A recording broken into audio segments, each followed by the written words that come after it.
Odisha Bengal career, इसके बारे में सवाल है आनंद गवली जी का। इन्होंने ले रखा है इसे 48 के भाव पे। तो लंबी अवधि के नजरिए से कैसा लग रहा है और इन्हें स्टॉप लॉस की जरूरत है? उड़ीसा बंगाल कैरियर, मैंने तो नाम भी नहीं सुना है।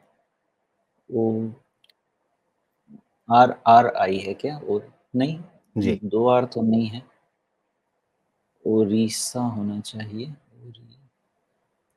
और हाँ, ORISSA है। जी। उड़ीसा बंगाल कैरियर। कैरियर क्या है भाई? ये 120 तो करोड़ कोई, रुपए की कंपनी है। हाँ, छोटू सा ही लग रहा है। इसमें क्या चाहिए इनको? 48 पे लिया है। लॉन्ग नहीं, लॉन्ग टर्म भी मुझे नहीं मालूम है। एक कंपनी मुझे पता ही नहीं है, तो मैं क्या लॉन्ग टर्म बताऊंगा आपको। हाँ, 32 का प्राइस अर्निंग मल्टीपल है इसका। लिस्टिंग हाल की है क्या? नहीं, नहीं। हाँ, ये तो NSE पे लिस्टिंग लगता है 2022 की ही है। ठीक है। डेटा पॉइंट्स ऐसे हैं हमारे पास नहीं, अगर हम कि, बीएसई पे देखें तो ये 2018 से है। ठीक है, वो भी देख लेंगे। नहीं, रिजल्ट और देख उससे लेता हूँ, पहले एक रिजल्ट तो। फिनोमिनल राइज इसने दिखाई थी, और उसके बाद उसी बढ़िया तरीके से इसने एक चित्रांकन किया है चार्ट पे पहाड़ बनाने का। ओह अच्छा, ये तो बहुत ही सुंदर है। मतलब रिजल्ट्स तो इनके काफी पास लंबे समय ईयरली से ये नहीं डंप होंगे। काफी लंबे समय से इसे डंप करके रखा गया है क्या? हो सकता है। नहीं, कोई भी डेटा पॉइंट मुझे फंडामेंटली पढ़ने को तो बहुत कुछ नहीं मिल रहा है। और रही बात कि अब जब आप 1 करोड़ का प्रॉफ़िट और 1 करोड़ 2 करोड़ का लॉस करते हैं, तो उसके बाद किसी तरह का कोई कॉन्फिडेंस नहीं रह जाता है। और सेल्स का भी कोई इम्प्रूवमेंट दिख नहीं रहा है। मार्जिन इतना थिन है, वेफर थिन है कि मतलब तलवार हमेशा सिर पे लटकती रहेगी। 3% के मार्जिन पे आप काम कर रहे हैं।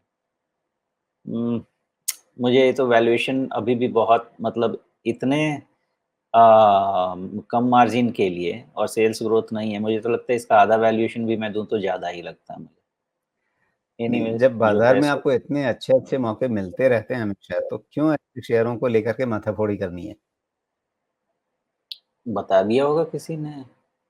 तो अब तो यही होता है ना कि किसी के भाई ने बताया, किसी के चाचा ने बताया, किसी के देखिए, दोस्त अगर ने इस बताया। कंपनी के सीईओ, एमडी आपके दोस्त हैं और उन्होंने कहा है कि हाँ, भी मेरी कंपनी बहुत अच्छी चलने वाली है, तो मुझे नहीं पता।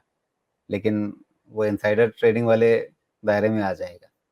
अगर किसी ने टिप दिया है, तो पहले ये समझ लीजिए कि भई उसने क्या किया है। टिप की एक चेन होती है, ऊपर से लेकर नीचे तक। उस चेन में ऊपर वाले कमाते हैं, बीच वाले किस्मत के आधार पे चलते हैं, और जो नीचे वाले हैं, वो सब ऊपर वालों को पैसे देते हैं। इस टिप की जो पूरी चेन होती है।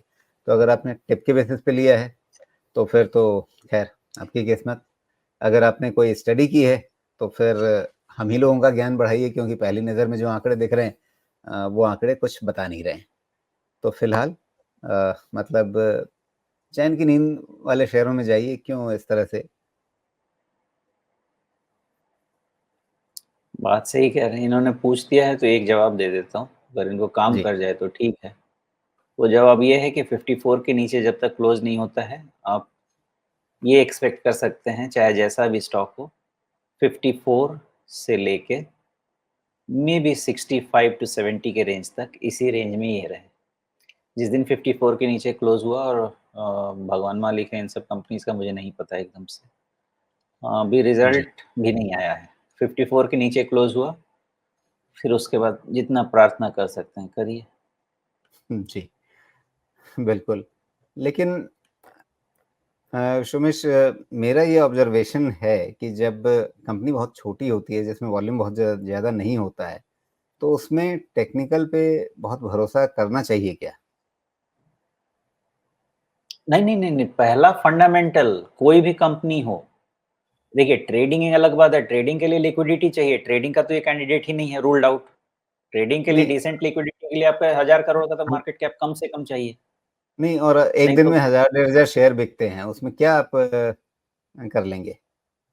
नहीं, नहीं, पहली चीज़ ये एकदम थियरी समझ लीजिए कि प्राइस एंड वॉल्यूम एनालिसिस के लिए कहीं न कहीं वॉल्यूम चाहिए ट्रेडिंग के लिए, लिक्विडिटी चाहिए।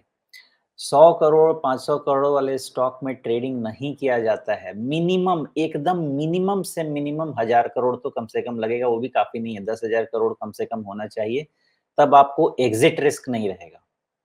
तो ऐसी कंपनीज़ को देखने के लिए प्राइस वॉल्यूम तो मैं सपोर्ट के लिए देखता हूँ। पहले आपको कंपनी और बिज़नेस और उसके पैरामीटर फंडामेंटल समझने होंगे। वो नहीं जी। समझ में आते हैं, ये सिर्फ़ एंट्री और आरओआई ऑप्टिमाइज़ेशन के लिए बेटर है, दैट्स ऑल। लेकिन बिना फंडामेंटल के इसमें जाने का सवाल ही नहीं है। अटके तो निकाले कौन?